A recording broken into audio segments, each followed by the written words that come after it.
Hello everyone, कैसे हैं आप लोग। Welcome to Mamta classes. पिछले क्लास में हमने पढ़ा था इन्वेस्टमेंट फ्लक्चुएशन रिजर्व। आज उस टॉपिक से रिलेटेड एक न्यूमेरिकल सॉल्व करेंगे। अभी ये क्वेश्चन आपके स्क्रीन पर डिस्प्ले होगा, काइंडली उसका स्क्रीनशॉट ले लीजिए।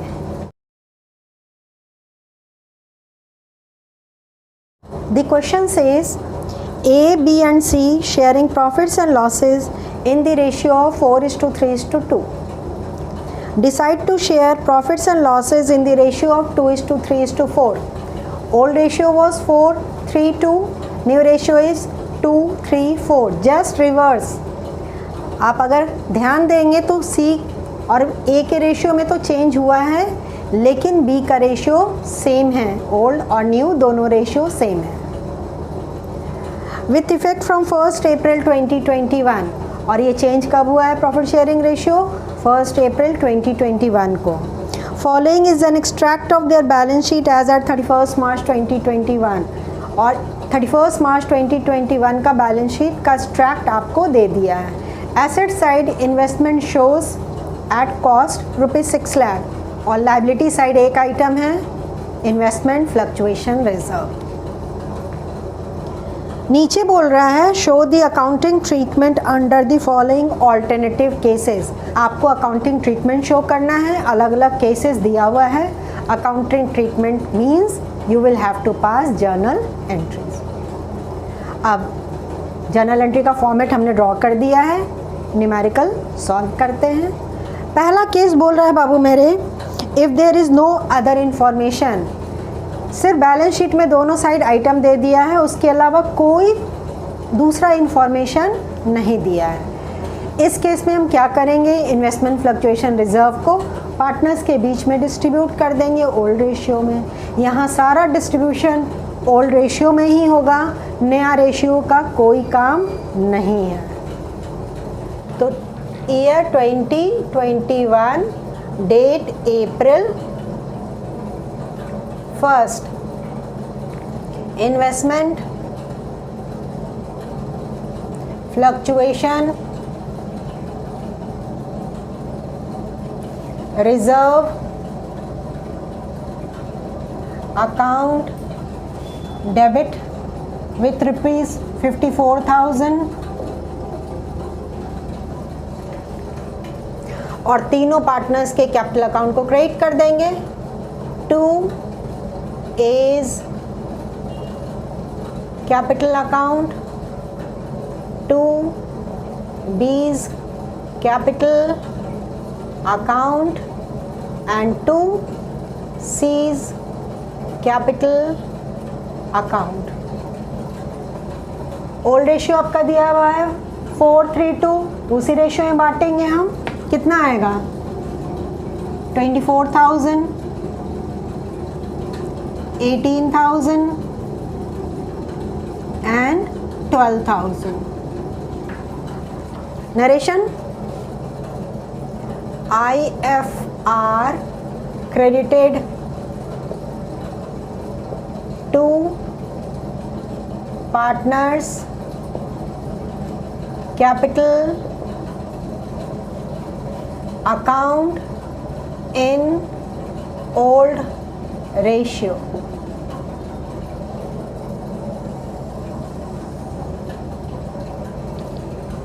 बस सिंपल, जो रिजर्व में मेरा अमाउंट था वो पार्टनर्स के बीच में डिस्ट्रीब्यूट करके ख़त्म कर दिया।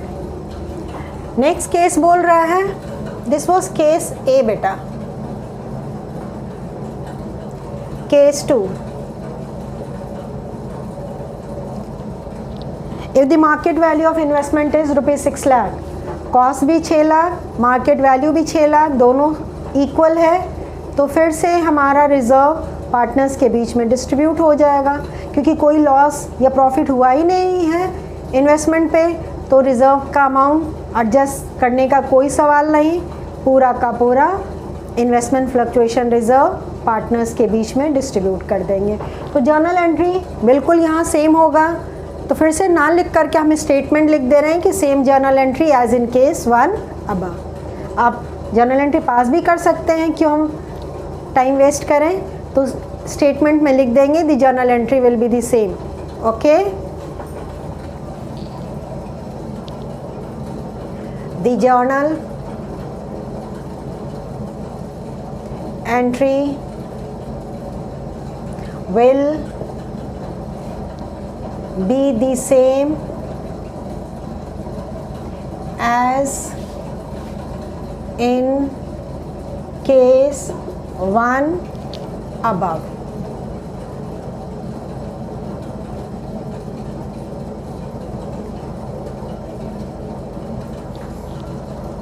आप एग्ज़ाम में भी ऐसे स्टेटमेंट लिख सकते हैं, कोई प्रॉब्लम नहीं है, नंबर आपका नहीं कटेगा, ठीक है। Third case says if the market value of investment is ₹5,91,000। अब देखिए कॉस्ट था 6 lakh and market value is 5,91,000। कितना सर वैल्यू रिड्यूस हो गया इन्वेस्टमेंट्स का 9,000 से, तो 9,000 रिजर्व से एडजस्ट हो जाएगा और जो बैलेंस अमाउंट बचेगा उसको पार्टनर्स के कैपिटल अकाउंट में ट्रांसफ़र कर देंगे, ठीक है। तो case 3, investment fluctuation reserve account debit. ये तो हमेशा हर केस में जो बैलेंस शीट में दिया हुआ अमाउंट है उसी से डेबिट होगा। To investments account,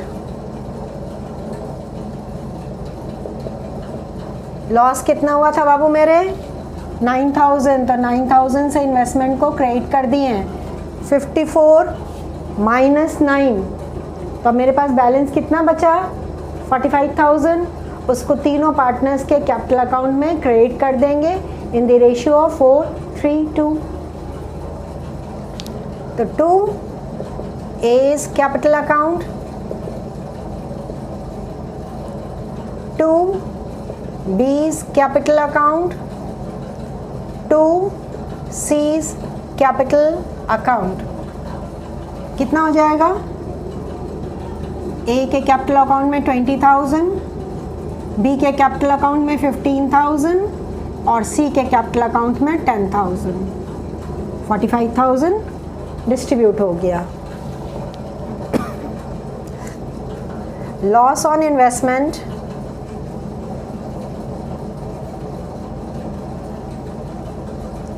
adjusted against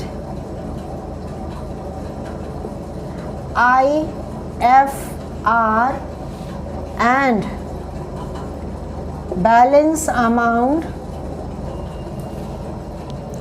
transferred to partners capital account in old ratio over. 9,000 को एडजस्ट कर दिया, बाकी जो बचा हुआ अमाउंट पार्टनर्स के कैपिटल अकाउंट में ट्रांसफ़र कर दिया है। Next case says if the market value of investment is 5,28,000। अब देखिए कितना से मेरा वैल्यू कम हो गया। कॉस्ट था मेरा 6 लाख, मार्केट वैल्यू है 5,28,000, लॉस इज इक्वल टू 72,000 और मेरे पास रिजर्व में कितना अमाउंट है ओनली 54,000। तो बैलेंस अमाउंट हम कहाँ से एडजस्ट करेंगे, किस अकाउंट से? तो बैलेंस अमाउंट हम एडजस्ट करने के लिए एक नया अकाउंट को डेबिट करेंगे and that account is revaluation account. बाबू लोग प्लीज़ जर्नल याद रखिएगा वरना बहुत मुश्किल हो जाएगा। तो केस 4 इन्वेस्टमेंट फ्लक्चुएशन रिजर्व को डेबिट कर दिए with ₹54,000, revaluation account debit.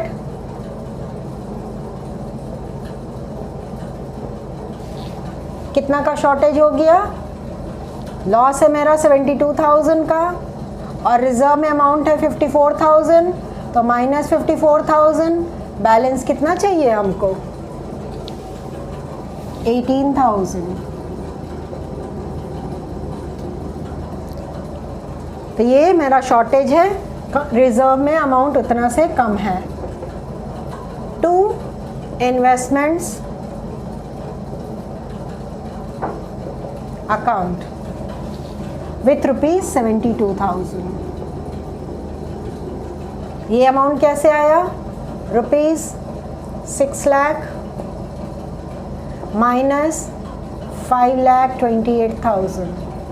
This is the loss on investments. Narration: loss on investments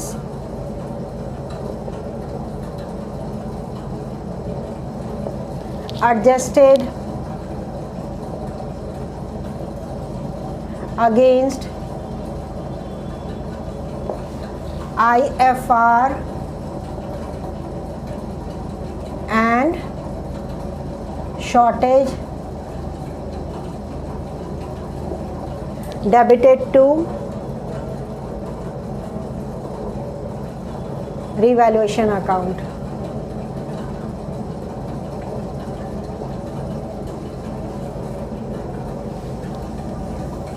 ये जर्नल एंट्री पहला है। अब यहाँ शॉर्टेज है, यानी कि मेरा लॉस हो गया ज़्यादा रिज़र्व के कंपैरिजन में, तो इस लॉस को कहाँ ट्रांसफ़र फिर करेंगे? पार्टनर्स कैपिटल अकाउंट में। तो इस केस में तीनों पार्टनर्स के कैपिटल अकाउंट को डेबिट करना होगा। A's capital account debit, B's capital account debit, C's capital account debit to revaluation account.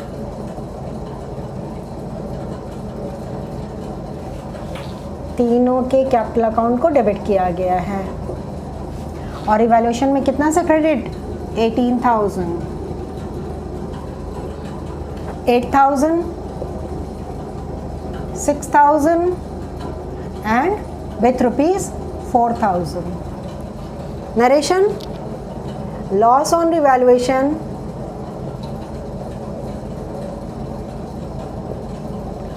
debited to partners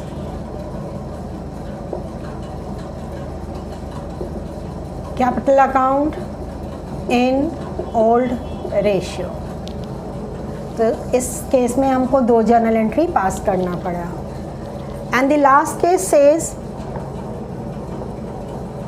case number 5, if the market value of investments is ₹6,60,000।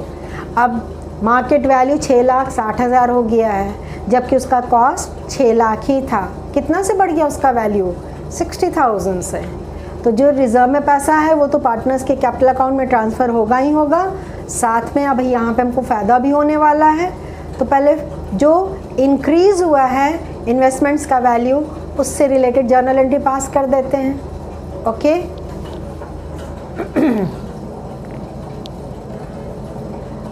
Investments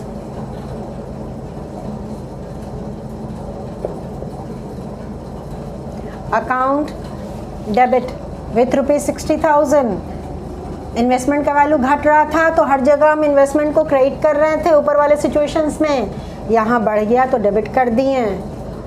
to revaluation account, revaluation account को credit कर देंगे with ₹60,000। Narration: increase in the value of investments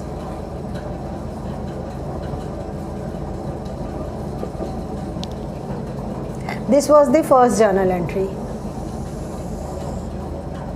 second journal entry, जो investment fluctuation reserve का amount है वो plus profit on revaluation, दोनों amount को partners के कैपिटल अकाउंट में क्रेडिट करना है। आप इंडिविजुअली भी सेपरेट जर्नल एंट्री पास कर सकते हैं या कंपाउंड एंट्री भी पास कर सकते हैं। टाइम मैनेजमेंट भी इक्वली इम्पॉर्टेंट है। अगर अलग अलग जर्नल एंट्री पास करेंगे तो 2 बार एंट्री पास करनी होगी, 2 बार कैलकुलेशन करना पड़ेगा, और अगर कंपाउंड एंट्री पास करते हैं तो एक ही जर्नल एंट्री पास करना पड़ेगा और कैलकुलेशन भी एक बार ही करना पड़ेगा। तो I will go for the compound entry. Understood?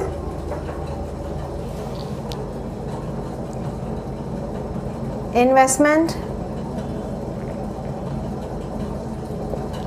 Fluctuation, reserve account debit with ₹54,000, revaluation account को भी यहाँ डेबिट करना है हमको with ₹60,000,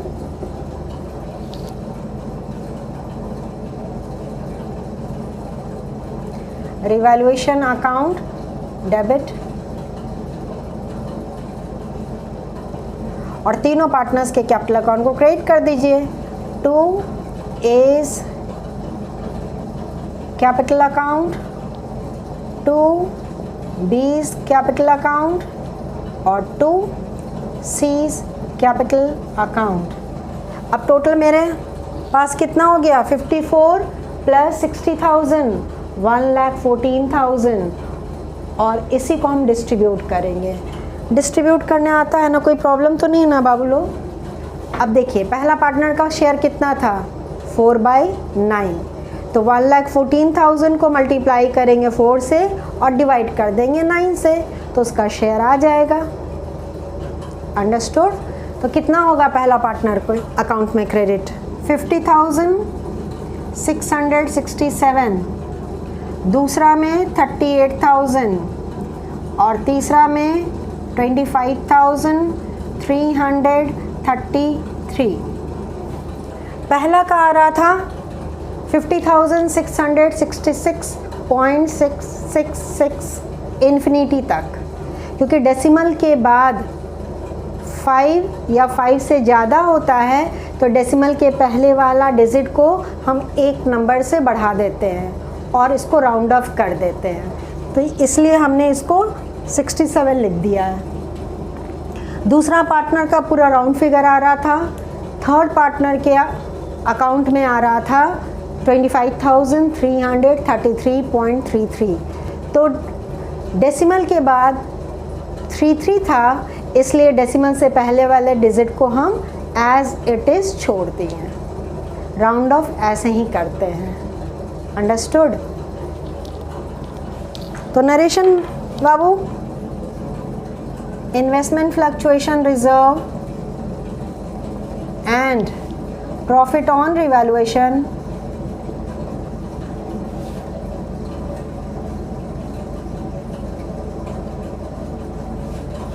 credited to partners capital account in old ratio। अब हमारा सारा केस कवर हो चुका है। एक्सपेक्ट करती हूँ कि आपको ये न्यूमेरिकल अच्छे से समझ में आ गया होगा। अगली क्लास में हम लोग नया टॉपिक सीखेंगे, तो मिलते हैं नेक्स्ट क्लास में। तब तक अपना ख्याल रखिए, खुश रहिए, बाय।